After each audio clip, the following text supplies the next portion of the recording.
प्रियंका शर्मा, जी news में आप सभी का स्वागत है। दिल्ली में आज से अनलॉक 5 की शुरुआत हो गई है। आज से banquet hall, gym, yoga centre और पार्क जैसी जगहों को 50% क्षमता के साथ खोलने की इजाजत दे दी गई है। दिल्ली डिजास्टर मैनेजमेंट अथॉरिटी यानी कि DDMA के जारी किए गए आदेश के बाद आज से ये सभी जगह आम लोगों के लिए खुल गई है। इन सभी जगहों से जुड़े व्यवसायी प्रशासन के इस फैसले से बेहद खुश हैं, क्योंकि 2 महीने से भी ज्यादा समय से बंद जिम और बार मालिकों की इनकम पर इससे बहुत बुरा असर पड़ रहा था।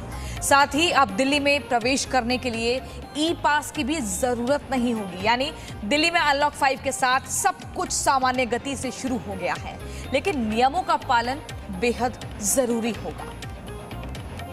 तो आज से दिल्ली में अनलॉक 5 के चलते क्या खुला है, क्या बंद है, ये आपको बताते हैं। देखिए, पार्क, जिम और योगा सेंटर खुल चुके हैं, लेकिन सिनेमा हॉल, मनोरंजन पार्क ये बंद रहेंगे।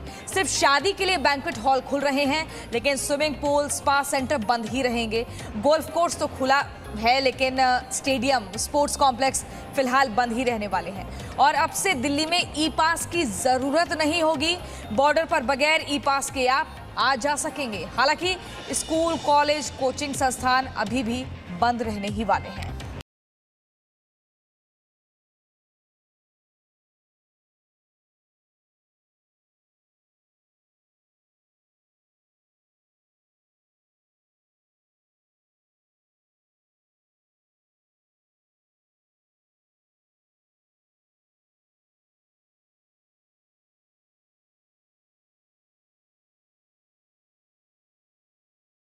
चूंकि दिल्ली में जिम, फिटनेस सेंटर, बार, बैंक्वेट हॉल जैसी जगहों को खोलने की इजाज़त नहीं दी गई थी, लेकिन अब दिल्ली में अनलॉक 5 की शुरुआत के साथ ही ये सभी जगह खोलने की इजाज़त दे दी गई है। आज से दिल्ली में जिम, फिटनेस सेंटर, बार, बैंक्वेट हॉल, पार्क आदि खुल जाएंगे। हालांकि इन सभी जगहों के लिए अनलॉक 5 में कुछ नियम भी बनाए गए हैं। सबसे पहला और महत्वपूर्ण नियम है कोरोना नियमों का पालन। DDMA का आदेश है कि इन सभी जगहों पर कोरोना नियमों का पालन जरूरी होगा। बैंक्वेट हॉल सिर्फ शादी के लिए ही खुल सकेंगे और हॉल में केवल 50 लोगों को आने की इजाजत होगी। जिम और योगा सेंटर सिर्फ अपनी क्षमता से 50% लोगों को ही बुला सकेंगे। अनलॉक 5 का ऐलान होने के साथ ही इन सभी जगहों को खोलने की तैयारियां शुरू हो गई। शादियों के सीजन में बंद पड़े बैंक्वेट हॉल दोबारा से खुल गए हैं, लेकिन गाइडलाइंस के मुताबिक फिलहाल सिर्फ 50 लोग ही शादी समारोह में शामिल हो सकेंगे।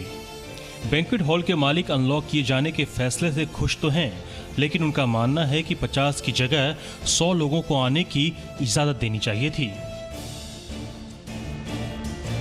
एज़ पर गवर्नमेंट गाइडलाइंस के अकॉर्डिंग 50 लोगों की अनुमति दी गई है अभी तक यहाँ पे बैंक्वेट हॉल के अंदर। बट आपको पता है कि बैंक्वेट हॉल बंद थे। अप्रैल 19 के बाद से ही काफ़ी मुश्किल हो रही थी लोगों को शादी करने के लिए, तो कोशिश ये करी गई है कि 50 लोगों की अनुमति से, लेकिन हमारा जो काम है वो चल नहीं पाएगा। 50 लोगों में बहुत ही कम है, कम से कम 100 लोगों को इनको अलाउ करना चाहिए था। काफ़ी समय से आर्थिक गतिविधियां बंद थी और शादियां नहीं हो पा रही थी बैंक्वेट हॉल्स में, जिसकी वजह से लोग तो परेशान थे ही, साथ में ऑनर्स भी परेशान थे। तो अब एक राहत भरी बात है उन लोगों के लिए, लेकिन एक जो आस उन्होंने लगाई थी कि 50 लोगों की जो शुरुआत थी अब जो की गई है उसे आगे धीरे धीरे करके बढ़ाया जाए। तो अब जो है अनलॉक 5 के तहत दिल्ली में बैंक्वेट हॉल्स को खोल दिया गया है। अनलॉक 5 की लिस्ट में जिम भी शामिल है। दिल्ली में जिम मालिकों का कोरोना के कारण काफी नुकसान हुआ, क्योंकि पिछले साल जब पूरे देश में लॉकडाउन में राहत दी जा रही थी तब भी जिम को काफी समय तक बंद रखा गया था और दूसरी लहर में भी जिम को खोलने का फैसला सबसे बाद में लिया गया। अब प्रशासन के फैसले से जिम मालिक राहत महसूस कर रहे हैं। जब हमें पीछे से कोई सपोर्ट नहीं है, क्लाइंट चाहते हैं कि हम उनको सपोर्ट करें, जो उनके पैकेजेस को सपोर्ट करें। जब हमें पीछे से सरकार की तरफ से कोई सपोर्ट नहीं, कहीं से सपोर्ट नहीं है, तो हम कैसे सपोर्ट कर सकते हैं। जैसा कि और राज्य में house tax, property tax, fix charges, बिजली के बिल माफ़ करे गए हैं, तो हम भी यही चाह रहे थे सरकार की तरफ से कि ऐसा कुछ रिलैक्सेशन जिम इंडस्ट्री को दिया जाए। लेकिन जिम, फिटनेस सेंटर और योगा सेंटर के संचालकों के लिए कुछ गाइडलाइंस भी बनाई गई हैं। जिम में उन्हीं लोगों को एंट्री दी जाएगी जो वैक्सीन लगवा चुके हैं। जिम में अंदर जाने से पहले बॉडी टेम्परेचर और ऑक्सीजन लेवल मापा जाएगा। मास्क पहनना और सोशल डिस्टेंसिंग का पालन करना जरूरी होगा। हर घंटे जिम को सैनिटाइज करना जरूरी होगा। अनलॉक 5 में बार भी 50% क्षमता के साथ खुलेंगे। इस ऐलान के बाद से बार मालिक भी पूरी तैयारी में जुट गए हैं। बार में भी एंट्री से पहले थर्मल स्कैनिंग, सैनिटाइजेशन की व्यवस्था की गई है। साथ ही बार के अंदर लोगों को सोशल डिस्टेंसिंग का भी पालन करना होगा। बार मालिकों के लिए एक जरूरी निर्देश ये दिया गया है कि बार में उन्हीं को काम करने की इजाजत होगी जो वैक्सीन की दोनों डोज लगवा चुके हैं। बाकी तैयारियां पूरी हैं सर। सोशल डिस्टेंसिंग मेंटेन है। हम लोग एक पूरा मेंटेन कर रहे हैं। एक टेबल पे बिठाते हैं, एक पे नहीं बिठाते हैं। और अपना गेस्ट आता है उसको स्कैन करते हैं, पूरा सैनिटाइज कराते हैं, राइट। और हम वो अपना उनका वो वैक्सीनेशन भी चेक करते हैं। हम उनको प्रेफर करते हैं जो वैक्सीनेटेड गेस्ट हैं। दिल्ली में भले ही अनलॉक की प्रक्रिया पूरी हो चुकी हो, लेकिन लापरवाही न करने की जिम्मेदारी लोगों पर है। मास्क और सामाजिक दूरी का पालन करना होगा, वरना तीसरी लहर का आना तय समझिए। इसलिए कोरोना महामारी के इस दौर में कोरोना नियमों का पालन जरूर करें। ब्यूरो रिपोर्ट, जी मीडिया।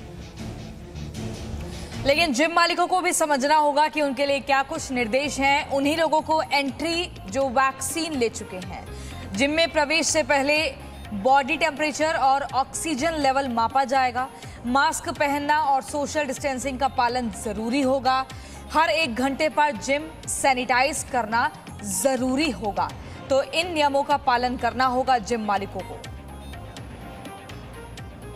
इसी खबर पर ज्यादा जानकारी के लिए हमारे संवाददाता की तरफ रुख करते हैं। शिवांक मिश्रा हमारे साथ जुड़ गए हैं। शिवांक, जिम मालिकों के लिए जो निर्देश जारी किए गए हैं उसमें वैक्सीनेशन को लेकर काफी जोर दिया गया है कि जो वैक्सीनेटेड होगा व्यक्ति उसी को एंट्री मिलेगी। जी प्रियंका, देखिए यहाँ पे दिल्ली में जब हम लोगों ने देखा था दूसरी लहर के आने के बाद जिम वगैरह सबको बंद कर दिया गया था। अब इन्हें फिर से खोला गया है, जिम्स को, पार्क को और जो बैंक्वेट हॉल्स हैं उनको।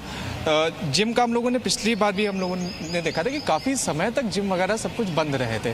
तो ऐसे में ये भी एक अच्छा कदम है कि वैक्सीनेशन को और ज़्यादा बढ़ावा देने के लिए यहाँ पर सरकार ने ऐसा नियम लेकर आई है कि जो मतलब जिम मालिक हैं वो अपने वहाँ जिनके वैक्सीन लगी है सिर्फ उन्हीं को बुला सकेंगे। उससे कोरोना का खतरा भी कम होगा और साथ में जो उनका भी जो मतलब व्यापार है जो इतने दिनों से ठप्प पड़ा था वो भी ठीक है। शिवांक, अगर लापरवाही हुई तो किस कदर उन्हें क्या कुछ खामियाजा भुगतना पड़ेगा, कैसे कार्रवाई होगी, इसको लेकर भी कुछ है क्या दिशा निर्देश? जी प्रियंका, आदेश में बिल्कुल साफ था कि जितने भी जिम हुए या फिर बैंक्वेट हॉल्स हुए जिनको अभी खोला गया, पब्लिक पार्क्स हुए, तो जो भी जिम्मेदार लोग हैं जैसे जिम के मालिक हैं या फिर बैंक्वेट हॉल के जो भी मालिक हैं, अगर उन्होंने लापरवाही करी तो डिजास्टर मैनेजमेंट एक्ट के तहत उनके ऊपर आगे की कार्रवाई भी होगी और जो उनका जो मतलब जिम हुआ या फिर बैंक्वेट हॉल हुआ उसको बंद भी कर दिया जाएगा। ये भी स्पष्ट कर दिया गया, बिल्कुल साफ कर दिया गया है कि आप अब कोविड के यहाँ पे केसेस कम हो रहे हैं तो आप अपना व्यापार तो शुरू कर सकते, लेकिन अगर आपने जरा सी भी लापरवाही बरती, कोताही बरती तो उसके जो परिणाम होंगे वो परिणाम सही नहीं होंगे। जी प्रियंका, अगर नियमों का पालन नहीं हुआ तो उसके तहत सख्त कार्रवाई की जा सकती है। लेकिन शिवांक, ये भी जानना चाहेंगे क्या अब ई पास की जरूरत नहीं रहेगी दिल्ली में आने जाने के लिए? जी प्रियंका, देखिए जब कोविड की भी दूसरी लहर आई थी उसके बाद लॉकडाउन जैसी भी यहाँ पर पाबंदियाँ लगा दी गई थी दिल्ली में, तब ये था कि अगर आपको दिल्ली के अंदर किसी अन्य राज्य से आना है या फिर आपको दिल्ली के अंदर मूवमेंट करना है तो आपको ई पास की वहाँ पर उस समय बाध्यता थी। लेकिन और वो भी ई पास की बाध्यता उनके ऊपर थी जो मतलब डेली यूज़ के, जैसे अगर किसी को एक जगह से दूसरी जगह जाना है जिसमें वैक्सीनेशन या फिर अस्पताल ये सब इंक्लूडेड नहीं था तो उन लोगों के लिए ई पास की बाध्यता थी। उस ई पास की बाध्यता को अब ख़त्म कर दिया गया है। आप दिल्ली के अंदर कहीं से भी, आप उत्तर प्रदेश से भी आ सकते हैं, हरियाणा से भी आ सकते हैं। अब आपको ई पास की ज़रूरत नहीं होगी। ये ई पास इससे पहले मैंडेटरी था कि आपको ई पास पहले आपको जनरेट करवाना होता था, उसी के बाद आप दिल्ली के अंदर एंट्री कर सकते थे। प्रियंका, ठीक है शिवांक, बहुत शुक्रिया आपका हमारे साथ जुड़ने के लिए। तो अनलॉक 5 में क्या कुछ खुला, क्या बंद रहेगा, क्या प्रावधान है, किस कदर निर्देश दिए गए हैं, ये सब कुछ हमने आपको बताया। लेकिन अभी भी स्कूल, कॉलेज और कोचिंग सेंटर बंद रहेंगे। एक ब्रेक के लिए हम रुक रहे हैं, फौरन लौट रहे हैं। Presenting B News app available on Google Play and App Store. Download it now.